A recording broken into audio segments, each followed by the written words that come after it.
afternoon, sir. I'm Samiksha from Jawan Uday Vidyalaya, Mungeshpur, Delhi, of class 11. My question is, during examination, in spite of being fully prepared and confident, there is a feeling of nervousness till the exam is over. So how can we cope up with this? Thank you, sir.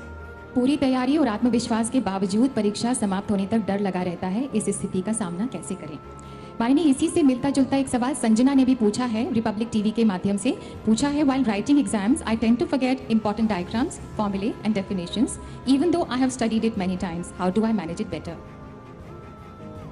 ऐसा ही सवाल कई बच्चों ने पूछा है। हर्ष शुक्ला हैं जो कि 9वीं कक्षा के छात्र हैं और पुणे में रहते हैं। पूछ रहे हैं कि परीक्षा के समय हम अति कठिन तैयारी करते हैं, खाना पीना तक भूल जाते हैं। ऐसे समय में जब प्रश्न पत्र देखते हैं तो हमें कुछ भी याद नहीं आता और हम अपना आत्मविश्वास खो बैठते हैं। मेरा प्रश्न ये है कि हम ऐसे समय में अपने आत्मविश्वास को कैसे बनाए रखें और उसे चूर न होने दें। माननीय प्रधानमंत्री जी, कृपया इस बारे में हम सबका मार्गदर्शन करें। आप में से कितनों को लगता है कि आपका आत्मविश्वास हिल जाता है? कितनों को लगता है? ये सवाल बहुत से बच्चों ने पूछा है और ये बिल्कुल सही सवाल है कि मेहनत में कोई कमी नहीं होती है। खुद ने भी मेहनत की होती है, अपने पेरेंट्स ने भी की होती है, टीचर्स ने भी की होती है, हमने भी ईमानदारी से की होती है। ऐसा नहीं कि भाई टीचर को अच्छा लगे या माँ बाप को अच्छा लगे देकर, ईमानदारी से की है। लेकिन एक चीज होती है, अगर आत्मविश्वास नहीं है तो कितने ही मेहनत की, क्लासरूम में बैठते हैं, एक शब्द याद आता है, ये भी आता है उस किताब में है, फिर याद आता है उस पेज पर है, फिर याद आता है उस पेज की 5वीं 6ठी लाइन में ही है, सब याद आता है, शब्द याद नहीं आता है। ऐसा होता है ना?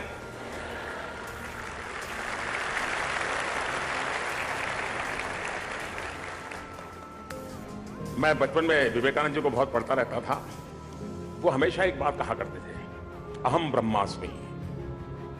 कहते थे कि अपने आप को कम मत मानो, अहम ब्रह्मास्मि, मैं ही ब्रह्म का रूप हूं, यानी आत्मविश्वास जगाने की बात करते थे। दूसरी भी एक बात बड़ी मजेदार विवेकानंद जी किया करते थे। वो कहते थे, और उस जमाने में 33 करोड़ देवी देवताओं की चर्चा हुआ करती थी। वो कहते हैं कि तुम 33 करोड़ देवी देवताओं का पूजा पाठ करो, 33 करोड़ देवी देवता तुम पर आशीर्वाद बरसाएं, सारी कृपा बरसाएं, लेकिन तुम्हारे अंदर कोई विश्वास नहीं होगा, आत्मविश्वास नहीं होगा, वो 33 करोड़ देवी देवता भी कुछ नहीं करेंगे।